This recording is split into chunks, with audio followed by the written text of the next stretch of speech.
Entonces, esta es la definición que está escrita en el diccionario de Hugo, que la ha escrito el doctor Marco. Ahora, esta es la tablita que les decía de los tipos de prevención según la concepción del médico, centrada en la enfermedad como ente normativo o en el paciente y la vivencia del enfermero. Si ustedes recuerdan, y hasta ahora siempre llevamos un poco lo que es el modelo ecológico de la prevención del Evelyn Clark, que más o menos ha sido diseñada allá por 1958. Ellos nos hablan de lo que es, por un lado, la prevención primaria, donde obviamente tenemos los dos tipos de visión. Por un lado estaría la visión del médico, por otro lado la visión del paciente. En la visión del paciente está la vivencia de enfermar, que decíamos aquí. En la visión del médico está la enfermedad, ¿no? Y obviamente la tabla de. Y si vemos la prevención primaria, el enfermar estaría ausente y la enfermedad también estaría ausente. Pero un exceso de prevención también nos va a llevar a una sobreinformación. Llegado el momento también puede ser eso no sano, digamos, para nuestros pacientes, ¿no? Porque tienen mucha información y de pronto van a querer hacerse todos los exámenes estando sanos y vamos a encontrar lo que el doctor nos decía.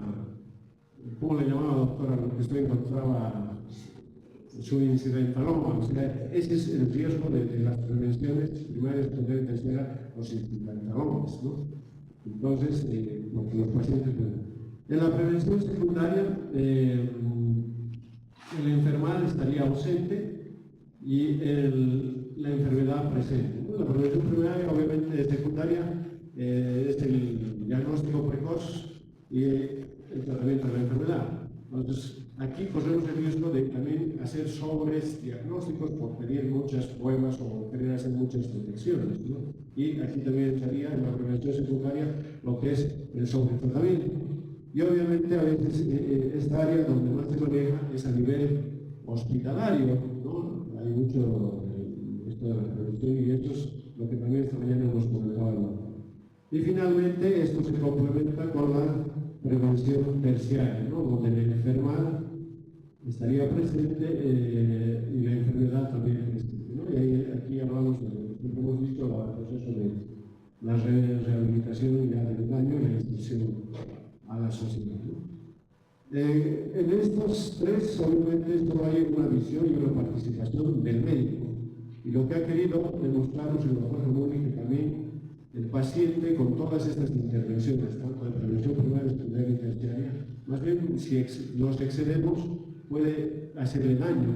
Entonces, ha tomado en cuenta aquí ya no solo la visión del médico, sino también la visión del paciente, donde el enfermar ya estaría presente por los excesos que podría ser el sistema de salud y la enfermedad ausente, ¿no? Es los famosos screenings ahora que estamos haciendo, o las famosas campañas a desquitarse, ¿no? Que la vesícula, etcétera, etcétera, y encontramos cosas, nos vamos sanos y de pronto salimos de esos enfermos, ¿no? Entonces, la prevención paternaria quiere evitar esos excesos, evitar o disminuirlos. Ahora, toda intervención terapéutica diagnóstica puede dañar al paciente, ¿no? Hay exámenes que no van a proceder, ¿no? Generalmente a veces viene el paciente, le duele la cabeza o ha tenido una caída con una contusión simple, etcétera, nos pide que, lo primero, una radiografía. Y nosotros a veces caemos, ¿no?, en eso y bueno, aceptamos y le pedimos una radiografía, cuando sabemos que no, en una radiografía de cráneo casi no puede ver nada. Así hay un problema serio ahí. No, sino a veces son todavía un poco más avesados y nos piden una tomografía. Bueno, por lo menos nosotros en La Paz, como medios familiares, no podemos pedir, y creo que eso hasta cierto punto también es bueno. No pidamos porque de pronto nos animamos y les pedimos a nuestros pacientes tomografías a veces con una idea, ¿no? Que no es necesario. Excesivos en cantidad, ¿no? Hay colegas, por lo menos yo he visto, que a veces para un tratamiento de un proceso respiratorio no solo le dan un antibiótico, le dan hasta 2 antibióticos. He visto tratar, que sé yo, con penicilina y gentamicina. Entonces, esto, por ejemplo, es excesivo en cantidad. Tal vez ni siquiera ha tenido un cuadro bacteriano, tal vez ha sido viral, ¿no? Pero se dan este tipo de cosas. O pedir, qué sé yo, una radiografía de tórax de control en una neumonía que ha sido no complicada, eso tampoco procede. Y algo que se está viendo mucho cuando hay en esto de la detección de la displasia de caderas es que hay traumatólogos que están pidiendo controles que se a los 3, a los 4, a los 6 meses de radiografías de control. Eso tampoco lo procede, porque las lesiones son bajas, pero se acumulan. Y a la larga, si nos vamos sometiendo a muchas irradiaciones, corremos el riesgo más bien de tener a futuro un cáncer por las múltiples irradiaciones. Inadecuados técnicamente, que más o menos también iría con esto a veces, ¿no? Empezamos qué sé yo, un paciente con infección urinaria, le empezamos tratamiento, pero simultáneamente le estamos pidiendo un cultivo de antibiograma. Si hemos empezado el tratamiento, ya no hay necesidad de pedir el cultivo de antibiograma. Tal vez después del tratamiento, si es que este no se ha resuelto, podríamos pedir. Pero se ve en la práctica, y ustedes tal vez han visto, van a ver que a veces ven el paciente, le hacen el diagnóstico, le están dando tratamiento, pero encima le están pidiendo un cultivo de antibiograma. Ahora, ¿cuáles son las características que facilitan la prevención cuaternaria en la práctica cotidiana? Por un lado tenemos el profesionalismo y compromiso, ¿no? En general de los médicos, que esto es muy importante, ¿no? Que tiene que ver mucho con el código de ética, la deontología. Y a veces no somos muy éticos entre nosotros mismos, ¿no? Porque de pronto vemos un paciente y leemos la evolución de un colega anterior que lo ha visto y empezamos a criticar cómo ha ganado esto, por qué está mal, etc. Y lo estamos haciendo quedar mal, digamos, al colega y el paciente obviamente también se sorprende y tiene después problemas con su médico, ¿no? Y el compromiso obviamente que debemos tener como médicos, sobre todo la atención, dedicándoles el tiempo necesario, la escucha activa, eso es fundamental. Debemos tener una autonomía organizativa, tenemos que saber organizar cada uno nuestra consulta, sobre todo saber manejar los recursos que en este caso la institución nos da y indirectamente la población la que nos está dando. Debemos saber manejar adecuadamente. La accesibilidad y la longitudinalidad. Creo que estos son dos aspectos muy importantes que a veces en nuestra consulta no siempre se cumple, por lo que comenzamos esta mañana, porque tenemos a veces tanta población o nuestra lista de espera es tan alta que, bueno, o sea, el paciente número 25, 26 a veces ya no es accesible a nosotros, porque está tan lleno nuestra consulta. Entonces estamos cuidando la accesibilidad a nuestros pacientes. De ahí la importancia de tener tal vez una población adscrita adecuada, ¿no? Que debería estar entre los 3.000, y no me parece que sean 6.000, 10.000, porque ya los pacientes que van a llegar un poco más tarde nunca van a poder ser, nosotros no vamos a poder ser accesibles a ellos. Entonces, esto yo creo que es muy importante considerarlo. Y la longitudinalidad, que quiere decir que deberíamos vernos a lo largo de todo el tiempo. Por suerte yo digo que como médicos familiares es algo que lo podemos hacer, pero en cierta etapa, porque en alguna etapa, por lo menos en La Paz, ingresamos por la ciudad del Alto, por Viacha, y ya pues ya estamos queriendo irnos a la ciudad de La Paz, a otro policlínico. Entonces ahí rompemos lo que es la longitudinalidad, porque la longitudinalidad tiene que ver mucho con el tiempo que vamos a estar con nuestros pacientes. Cuanto más tiempo estemos con nuestros pacientes, más los conocemos y ellos mejores nos conocen. E incluso eso está demostrado de que si por alguna razón cometemos algún error, es más fácil que nos perdonen, porque nos conocen, saben, etc. A diferencia de que si siempre estamos cambiando de consultorio y no conocemos bien a nuestro paciente, y si no nos llevamos bien, puede hasta iniciarnos un juicio.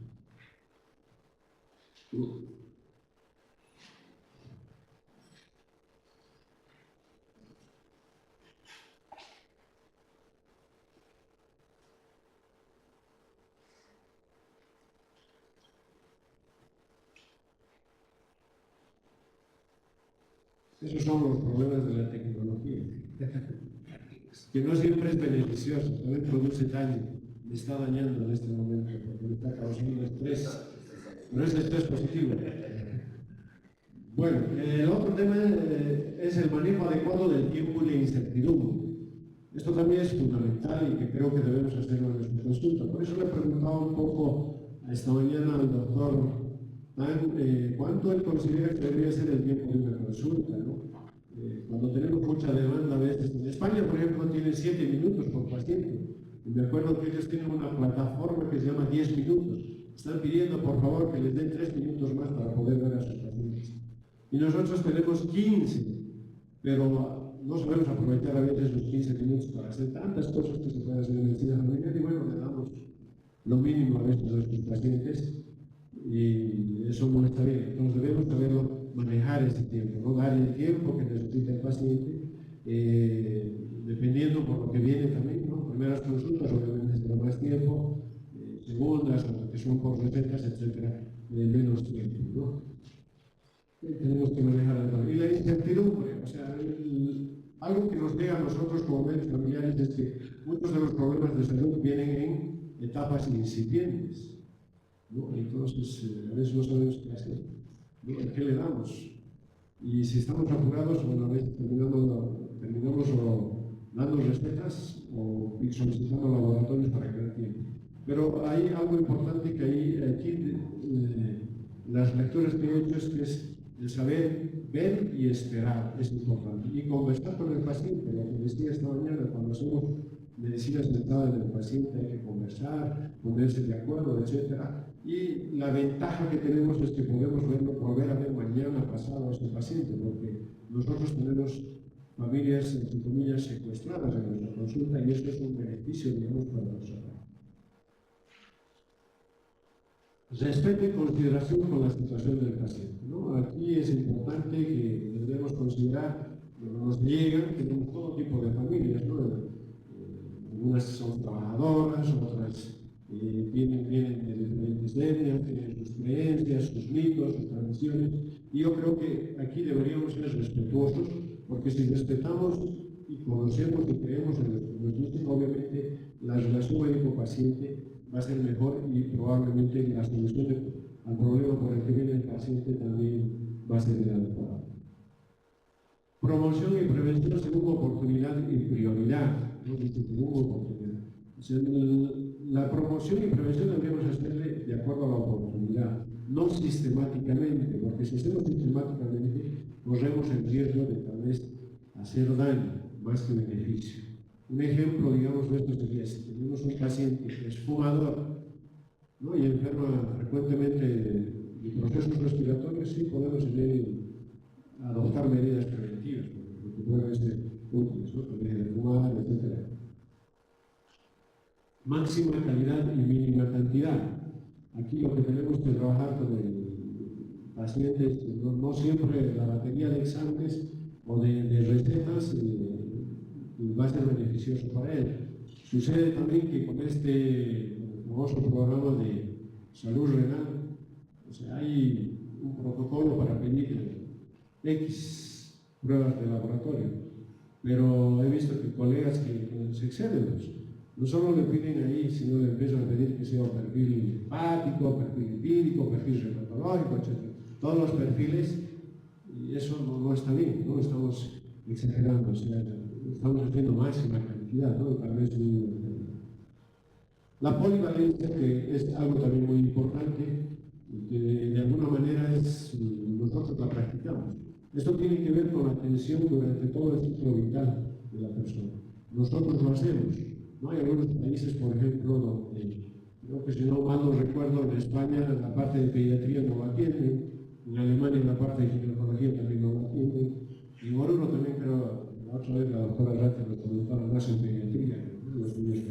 Entonces, pero en la mayoría creo que nosotros estamos viendo, ¿no? Y eso es una ventaja. No solo vamos a hacer medidas preventivas, hacemos medidas curativas, hasta tratamiento paliativo podemos hacer. Eso significa lo que es todo. Capacidad resolutiva, que creo que es algo importante. eventos como estos y que periódicamente se hacen en los clínicos, colegios médicos, etcétera, favorecen de que nos vayamos capacitando, aprendiendo nuevas cosas para que podamos ser más resolutivos en nuestro trabajo, ¿no? Y aquí también creo que juega un papel más importante, sobre todo la autoformación, la autocrítica de ver si lo que estamos haciendo está bien o está mal. Porque estoy seguro si en cada consulta que tenemos con un paciente, con seguridad estamos cometiendo algún error, ¿no? En Estados Unidos, por ejemplo, la tercera causa de muerte es la iatrogenia, ¿no? Y allí la OMS tiene como 10ª causa de muerte la iatrogenia. Entonces, lo que queremos con la prevención cauteloria precisamente es evitar. Función del filtro de la medicina familiar. Esto es otra cosa muy valiosa y muy importante, ¿no? Que los pacientes, los asegurados, en nuestro caso, o cualquier paciente de medicina familiar, deberían acceder al sistema de salud a través de lo que es el médico familiar. Porque corremos el riesgo, si se accede directamente, que se va al neurólogo o al gastroenterólogo, ¿qué va a hacer? Lo primero que le va a hacer es pedir una batería de exámenes y le va a empezar a pedir, a recetar un montón de medicamentos. Como ves, yo estoy viendo en La Paz, los gastroenterólogos están ya un poco pues modernizados, manejan combos, ¿no? No un combo de hogar, sino esos combos donde dicen 2 gramos, 2 cosas al precio de uno. Entonces le dan un medicamento, por decir diclofenaco, pero cuando va a quitar el estómago le asocia omeprazol, ¿no? Entonces así vienen varios combos. Entonces eso es algo que deberíamos evitar y cuidar en nuestros pacientes. De ahí la importancia de hacer la función del filtro de la medicina familiar. Solidez científica e integración de lo biológico con lo psicosocial, ¿no? No es fácil hacerlo, ¿no? Porque de pronto nuestro modelo de atención de la caja es más biologicista.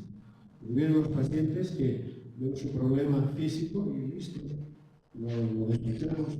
Pero a veces la parte psicosocial nos estamos olvidando de hacerla, ¿no? ¿Cuántos de nosotros hacemos un genograma al día? Y ahí tendríamos que ver un poco de lo que es la parte psicosocial. A ver, levanten la mano, ¿cuánto hace un genograma al día? Muy bien, felicidades a los que están atrás de los sufren. Entonces, me alegro de saber que lo hacen. Eso es importante, porque eso nos está ayudando a ver lo que es la parte psicosocial, ¿no? Y muchos de los problemas a veces de salud tienen que ver con la parte psicosocial. Entonces deberíamos tomar en cuenta. Les traigo esta lámina un poco para demostrar que no se necesita ser un gran estudioso, ir a la universidad, etc., para a veces ser precavido, ¿no? Si no es cuestión a veces de un solo criterio.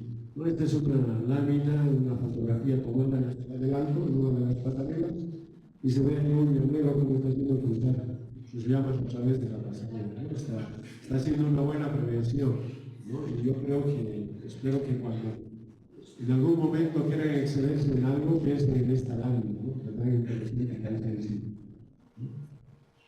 ¿Cuáles serían una de estas reglas efectivas? Uno, que toda intervención sanitaria conlleva beneficios y daños. Más o menos lo hemos dicho, esta mañana el doctor también nos ha dicho, ¿no? Entonces, siempre deberíamos pensar, esto que estoy haciendo, esta medicación que le estoy dando, ¿cuánto le va a beneficiar o cuánto puede dañar, ¿no? Porque no se olviden que a veces el pedir exámenes, de pronto aparecen esos incidentalomas que decía el doctor. Bueno, esa persona está bien, pero el daño que puede producir es más daño a veces psicológico, ¿no? Este es un evento de salud mental, seguramente nos van a explicar después cuando tenga para contar, y resolver a veces los problemas de salud mental son bien complicados y muy difíciles.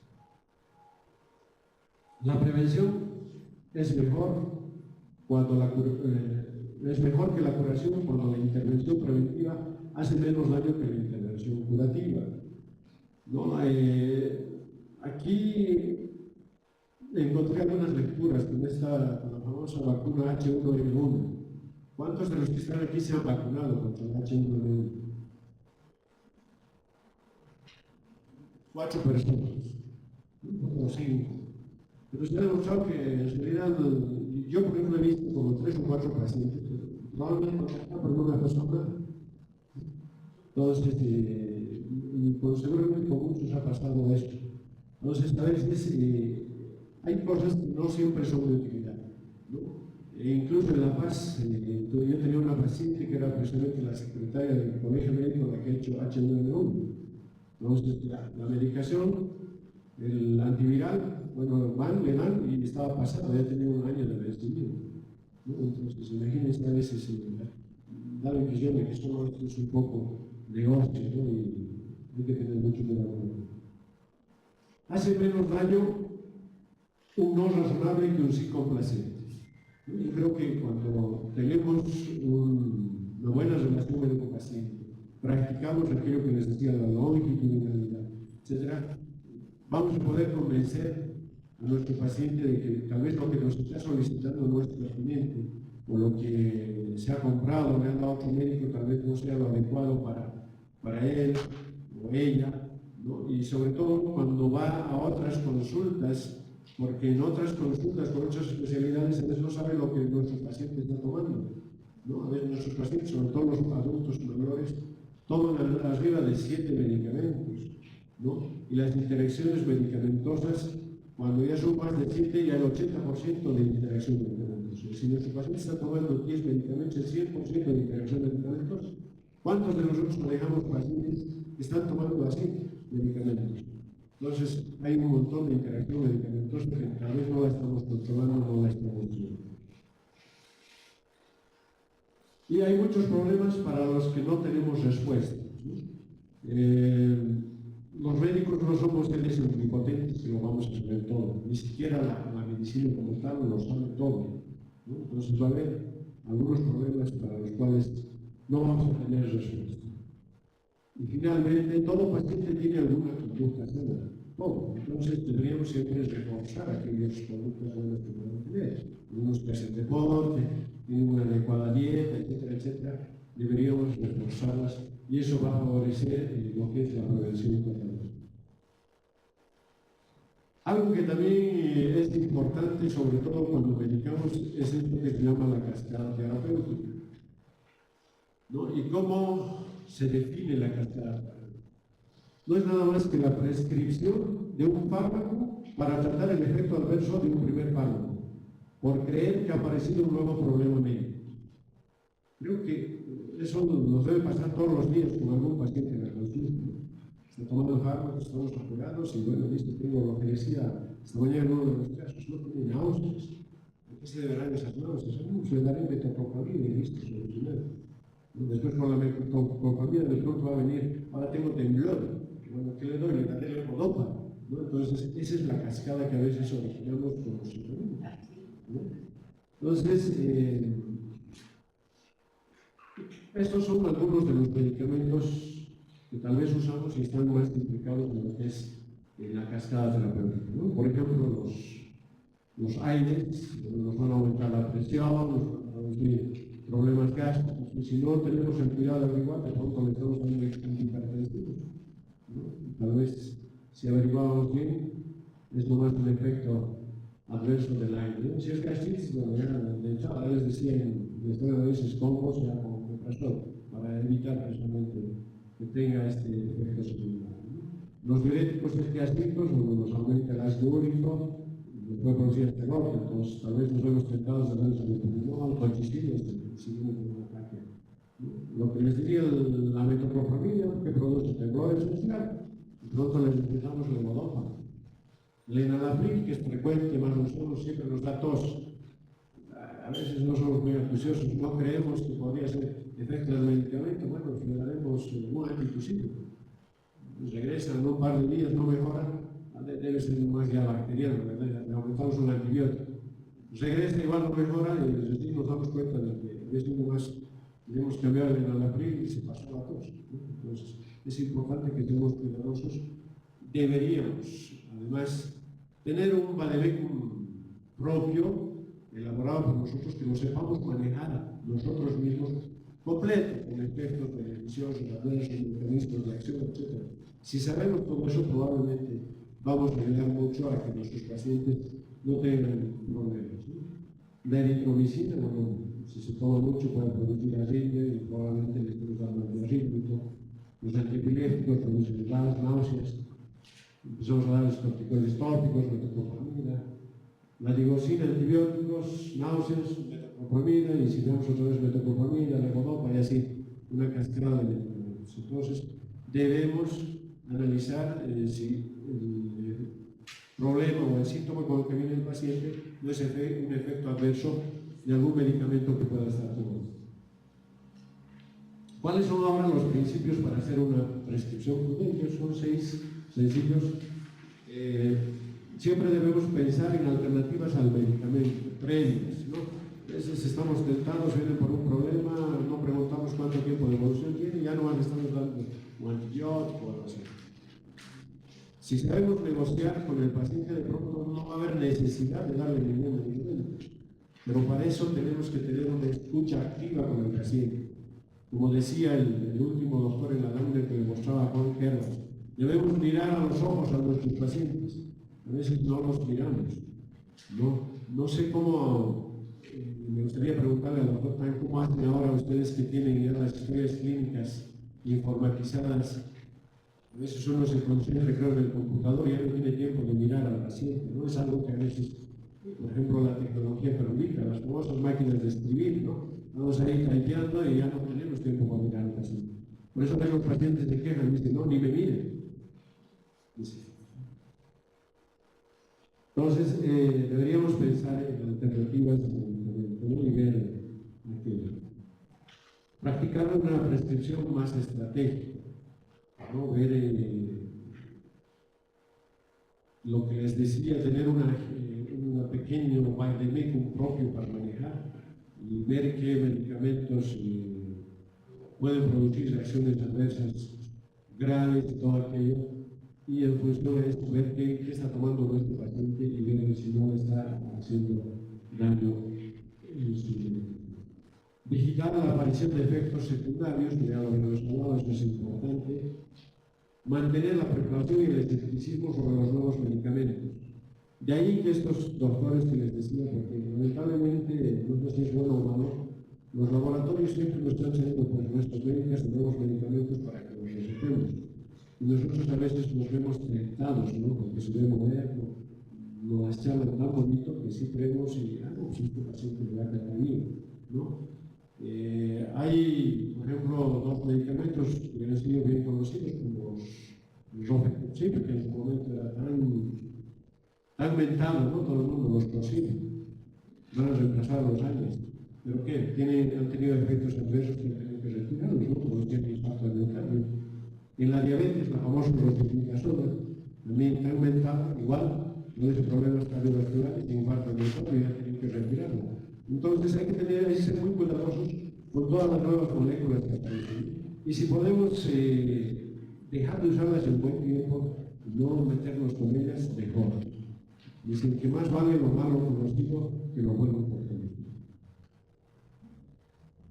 Implicar a los pacientes para definir una agenda terapéutica compartida, ¿no? Aquí yo creo que es bien importante la relación del paciente, la medicina espontánea del paciente, para negociar, ¿no? Y sobre todo cuando son problemas incipientes tenemos que negociar. Como te decía, ver y esperar a veces es lo mejor, es una buena herramienta a veces diagnóstica y terapéutica, ¿no? De pronto tengo una diarrea, vengo y a veces le estamos dando antibióticos y todo aquello, ¿no? Y es una diarrea alimenticia. No, el día siguiente lo llamamos y ya pasó la diarrea. A veces ver y esperar es más que suficiente. Considerar el impacto a largo plazo de los medicamentos. No siempre tenemos que ver, bueno, a corto plazo no pasa nada, pero a largo plazo sí puede tener efectos secundarios. Entonces esto es importante que también debamos ver los medicamentos. Yo creo que nuestros pacientes, sobre todo los ancianitos, con tanta medicación que les damos, se deben sentir como este camión, ¿no? Así yendo, donde todas las cosas están por todo lado, ¿no? Y los de arriba se parecen un poco a los médicos, ¿no? Gastroenterólogo, neurólogo, que le dan el resultado medicamento. Entonces, este paciente está con sobretratamiento. El avance de la tecnología, a la cual nos hacía referencia el doctor Pan, bueno, ha llegado a las casas, ¿no? Antes era solo la computadora y el internet, pero ahora ya los celulares prácticamente son unas mini computadoras que tienen todos, ¿no? Que tienen internet, todo. Entonces, las personas ya no solo consultan al vecino o al familiar, ¿no? Sobre esos problemas, sino de hecho en el internet. Y bueno, pues hay páginas y páginas en el internet, ¿no? Se dice que el internet tiene más información basura que información verdadera. Y lamentablemente el paciente siempre ingresa a aquello que es basura, que no sirve, ¿no? Y va a venir y nos va a empezar, dependiendo de la edad, ¿no? Del problema que tenga, del género que tenga, obviamente van a venir con ciertos requerimientos. Y a veces estas campañas, ¿no? Que hacen muchos servicios, también generan estas demandas, ¿no? Nos decía esta mañana el doctor Lorenzo, ¿saben que, por ejemplo, frente a una lumbalgia aguda, no deberíamos pedir una radiografía de columna, deberíamos por lo menos esperar 6 semanas, pero estoy seguro que muchos, yo he caído en eso, hasta no saber esto, y bueno, pues a veces me veo un paciente y me pedí su radiografía, a no ser de que veamos que hay un compromiso serio, ¿no? Ahí sí deberíamos pedir, pero en general deberíamos no pedir, a no ser que el problema sea más de 6 semanas.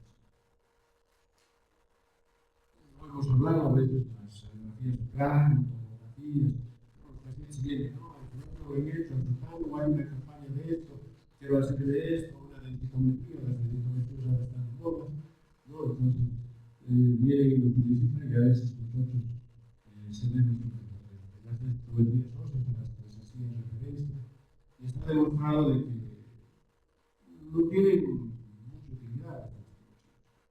Pues, tal vez tendrían arriba de los 80 años, pero sí se considera que pueden tener un factor de riesgo, porque las personas mayores de 80 años corren más riesgo de fracturas. Yo siempre a mis pacientes, cuando me piden esto, yo les comparo con 2 vasos, ¿no? De cristal.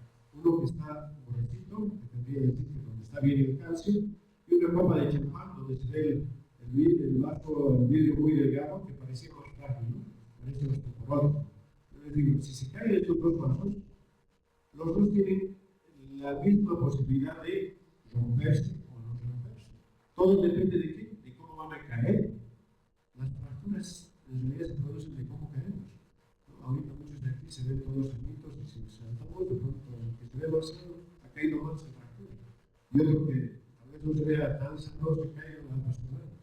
Entonces, la famosa osteoporosis, lo único que, en mi opinión, lo que hace es gastar dinero y nada más, ¿no? Porque por lo menos en el seguro las densitometrías no se hacen, aunque se toman la petrolera, creo que sí hacen densitometrías, ¿no? Y los medicamentos obviamente son caros, y yo no lo he visto, no sé si alguien tiene un estudio de seguimiento, pero yo los pacientes que tengo que se hacen, no he visto que mejoren, ¿no?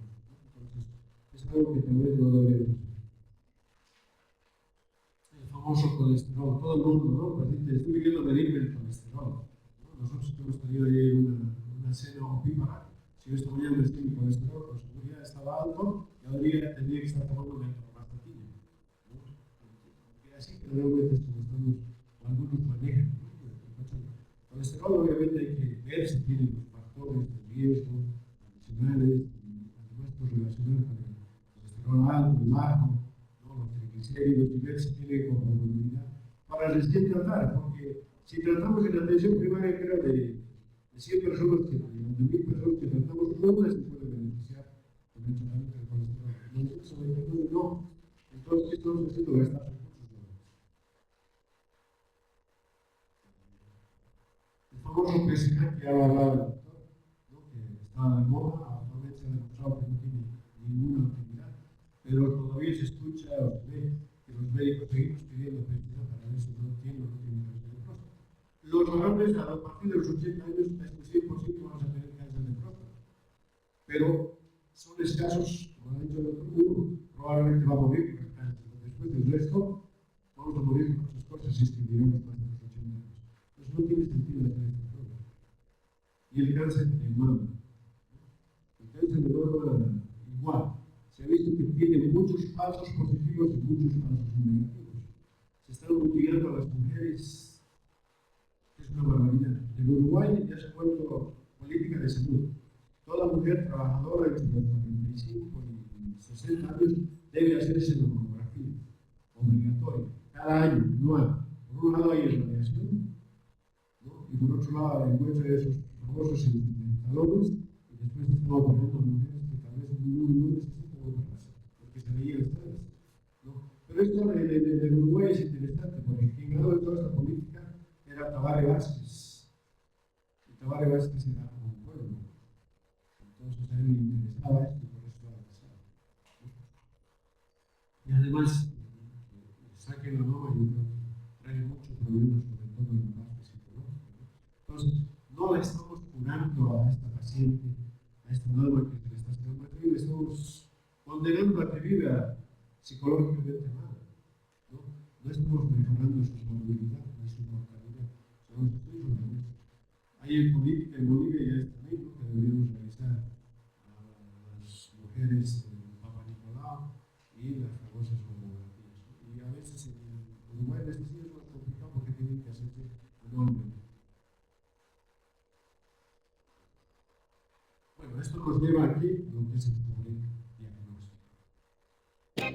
No, ahora quiero mostrarles un caso clínico.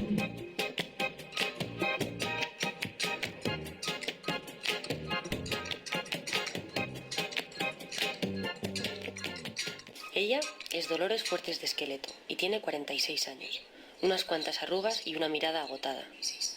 Cada mañana y desde hace demasiado tiempo trabaja 10 horas al día en un supermercado a las afueras de Granada. Vive en el barrio de La Chana con su madre, que tiene 90 años y requiere de sus constantes cuidados. Dolores está cansada y acumula sobreesfuerzo en cada una de sus articulaciones.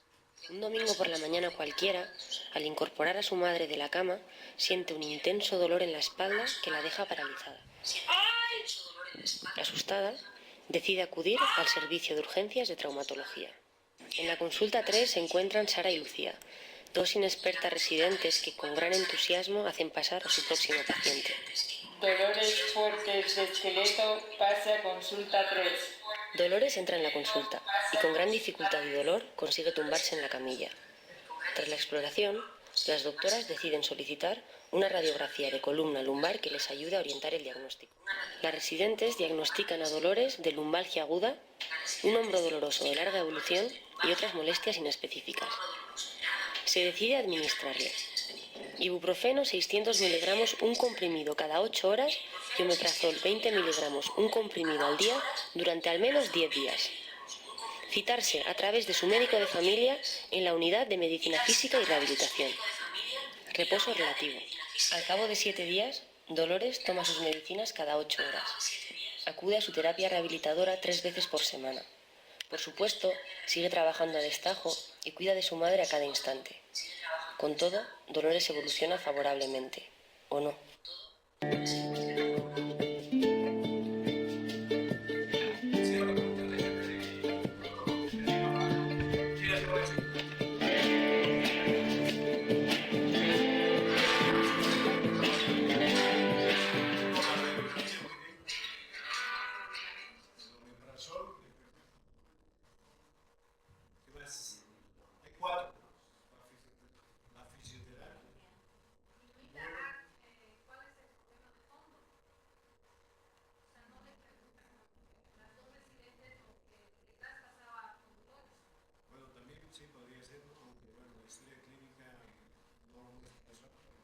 Bueno, lo que he mencionado está en los ciertos, la radiografía, el convito, ibuprofeno como omeprazol,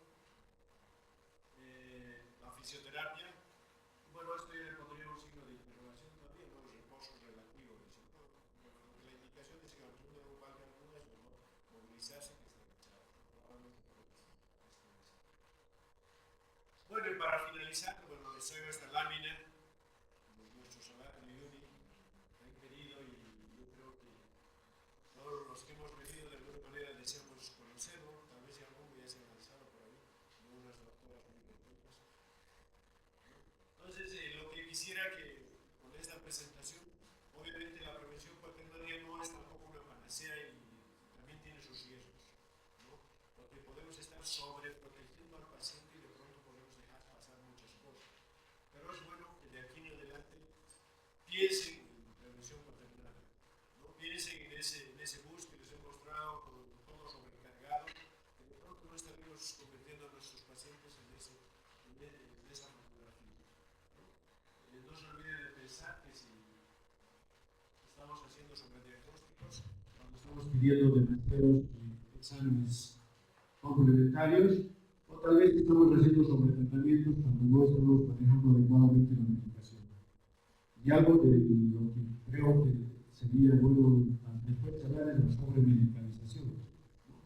Está de moda también los famosos prehipertensión, prediabetes, preescolar, prelaboral.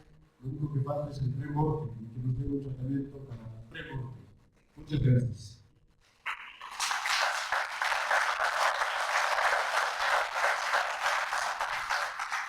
Gracias.